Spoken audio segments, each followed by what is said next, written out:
SRM Tamil பேராயத்தின் சொல் தமிழா சொல் மாண்புமை பாரிவேந்தர் தலைமையில் பாஜக மாநில தலைவர் அண்ணாமலை, நாம் தமிழர் கட்சி தலைமை ஒருங்கிணைப்பாளர் சீமான் பங்கேற்கும் பிரம்மாண்ட இறுதிச் சுற்று ஏப்ரல் 7 எஸ்ஆர்எம் பல்கலைக்கழகம் காட்டாங்குளத்தூர். கரெக்டாக இன்னும் எலெக்ஷனுக்கு ஒரு வருஷம் இருக்குது சார். அதிமுக எப்பயுமே அந்த லாஸ்ட் ஒரு வருஷத்தில் நிறைய போராட்டம் பண்ணுவாங்க. யூஸ்வலாக அந்த டைமில் தான் பண்ணுவாங்க அப்படின்ற மாதிரி சொல்லுவாங்க எதிர்கட்சியாக இருக்கும்போது. சார் இனிமேலாவது பண்ணுவாங்களா?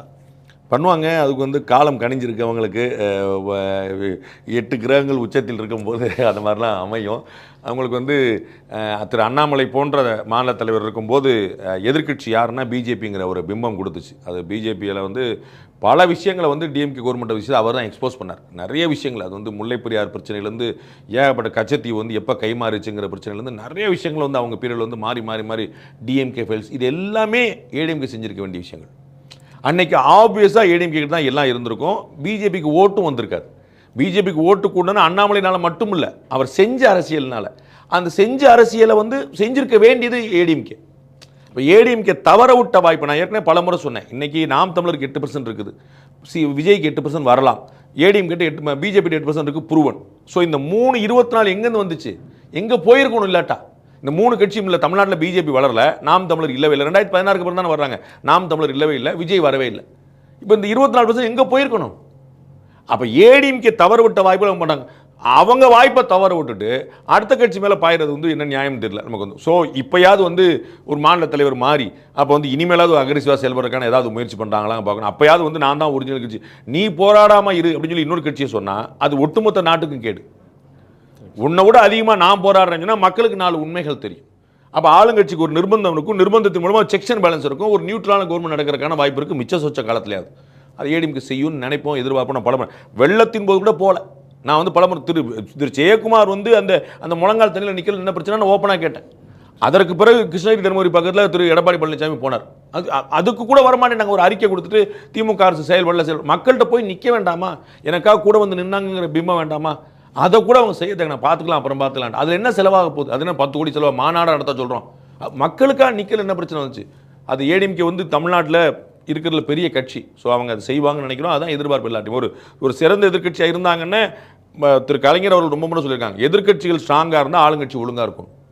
இப்போ எதிர்கட்சிகள் பிளவுபட்டு பலவீனப்பட்டு நிற்கும் போது ஆளுங்கட்சிக்கான ஒரு கட்டற்று போய் நிற்கும். அப்போ அதிமுகவுக்கு அந்த சமூக கடமை இருக்குன்னு நான் நினைக்கிறேன். இன்னும் இந்த இபி ரெகுலரைஸ் பண்ணுற மந்த்லி அப்படின்னு சொல்லியிருந்தாங்க. இந்த மாதிரி பல ப்ராமிசஸ் இன்னும் எக்ஸிக்யூட் ஆகாமல் இருக்குது. அதெல்லாம் தற்காலிக ஆசிரியர்களாக இருக்கட்டும், ஆசிரியர்களுக்கான ஓய்வூதியமாக இருக்கட்டும், டீசல் பெட்ரோல் விலையை குறைக்கிறதா இருக்கட்டும், பால் விலையை குறைக்கிறதா இருக்கட்டும், அவங்க எல்லாம் சொன்னதே வேறு செஞ்சதே வேறுங்கிற நம்ம கூட பார்க்குறோம். அதை இவங்க தான் எடுத்துகிட்டு போகணுன்றாங்க. அரசு ஊழியர்கள் ஆர்ப்பாட்டம் பண்ணுறாங்க. அவங்க கூட போய் தமிழ்நாட்டில் ஏடிஎம் கட்சிக்காரங்க பூரா உட்காருங்க சொல்லலாம்ல. அரசு ஊழியர்கள் 500 பேர் நிற்கிறாங்க, கட்சிக்காரங்க போய் ஒரு 5000 பேர் நில்லுங்க. அப்போ ஒரு 5500 இன்னும் ஒரு பெருங்கூட்டமாக இருக்கும்ல, அவங்களுக்கு ஒரு ஆதரவாக இருக்கும்ல. ஆதரவு தானே கொடுக்க சொல்கிறீங்க. அப்படி போக்குவரத்து தொழில்கள் போராட்டம் நடத்துகிறாங்க, அங்கே போய் நில்லுங்க. இபொழிவு போராட்டம் நடத்துகிறாங்க, அங்கே போய் நில்லுங்க. அப்போ எல்லா பிரச்சனைகளும் போய் மக்களோட போய் நின்னா அவங்களுக்கு தானே லாபம். நான் அந்த லோக்கலில் 4 பேர் நினைக்க மாட்டேன். ஆமாப்பா நம்ம எம்எல்ஏ கூட நின்னார்ப்பா, ஆமாப்பா மாவட்ட தலைவர் நம்ம கூட நின்னார்ப்பா, அந்த சந்தோஷம் தானே போடுவாங்க. அதையும் செய்ய மாட்டேன்றாங்கன்னு தெரியலையே. அது அவங்க செஞ்சால் அவங்களுக்கு நல்லது. சர்வதேச அரசியல் ட்ரம்ப்போட வரி விதிப்புனால இப்போ 27% இந்தியாவுக்கு மட்டுமே பண்ணியிருக்காங்க. அதுதான் சாஃப்ட் கார்னராக பண்ணியிருக்காங்க அப்படிங்கிற மாதிரி எடுத்துக்கலாமா? ஏன்னா Trump with understanding with Modi ரொம்ப இணக்கமாக தான் இருக்கிற மாதிரி தான். இல்லை, திரு ட்ரம்ப் சில விஷயங்களில் உறுதியாக இருக்கிறாரு. அது இந்தியாட்டையும் அந்த மாதிரி தான் உறுதியாக இருப்பார். அது இந்தியா தன்னுடைய ஓட்டை மறுபரிசீலனை தன்னுடைய முடிவை மறுபரிசீலனை செய்ய வேண்டிய இடமெல்லாம் இருக்குது. அது ஒரு நிர்பந்தம் தான். அது அந்த எப்படி ராஜேந்திரமா டீல் பண்ண போகிறோம். ஏன்னா இந்தியாட்ட ரொம்ப சாஃப்டாக இருந்தால் மற்றவங்களாம் சண்டைக்கு வருவாங்க. கனடா ரிபல் பண்ணவே ஆரம்பிச்சிருச்சு. சைனா பார்த்து கொஞ்சம் சொல்லிடுச்சு. இது மாதிரி எல்லா நாடுகளும் கிளம்பிடுவாங்க. அப்போ அது அமெரிக்காவுக்கு பிரச்சனை. ஏன்னா எந்த ஒரு நாடும், உலக நாடு எந்த ஒரு நாடும் இண்டிபெண்டண்டாக இயங்க முடியாது. எந்த நாடும் யாருக்கோ ஒன்றுக்கு ஏதோ நமக்கு நம்ம உணவுப் பொருட்கள் ஏற்றுமதி பண்ணுறோம்னா மற்றவங்க கார்களை ஏற்றுமதி பண்ணுறாங்க. ஒருத்தர் டங்ஸ்டன் ஏற்றுமதி பண்ணுவார், ஒருத்தர் காப்பர் ஏற்றுமதி பண்ணுவார். யாரோ ஒருத்தர் ஏதோ ஒன்று பண்ணிகிட்டே இருப்பாங்க. உலக நாடு ஒன்று தேவைப்படும் மாற்றி பண்ணிகிட்டே இருப்பாங்க. பொருளாக மட்டும் இல்லை, ரா மெட்டீரியலாகவும்.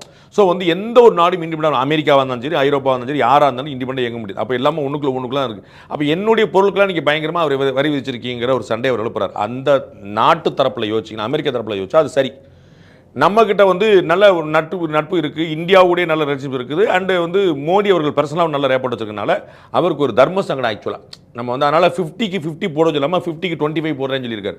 நம்ம 50% போட்டு வச்சிருக்கோம் அவங்களுடைய இறக்குமதி. அவர் நான் 25% போட்டு வச்சிருக்கேன். இன்னமும் கூட்டேன்டார். இப்போ என்ன செய்கிறாங்கிற ஒரு மாற்றி நெகோசியேஷன் நடந்துகிட்டே இருக்குது. அவருக்கு ட்ரம்ப்புக்கு நல்லா தெரியும் மோடியே ஒரு பயங்கரமான நெகோசியேட்டர். மோடி வந்து அப்படியே சரிங்க வாங்கிக்கங்கன்னு போகிறது இல்லை. அவர் வந்து பீராஞ்சிருவான்னு சொல்லுவாங்களே ஊரில், அப்படியே வந்து காலமாட்டை கூட பாலை கறந்துடுவார், 2 எக்ஸ்ட்ரா எடுத்துணும். ஜிஎஸ்டிங்கிற ஒரு விஷயத்தை நீங்கள் யோசிச்சு பார்க்கணும்.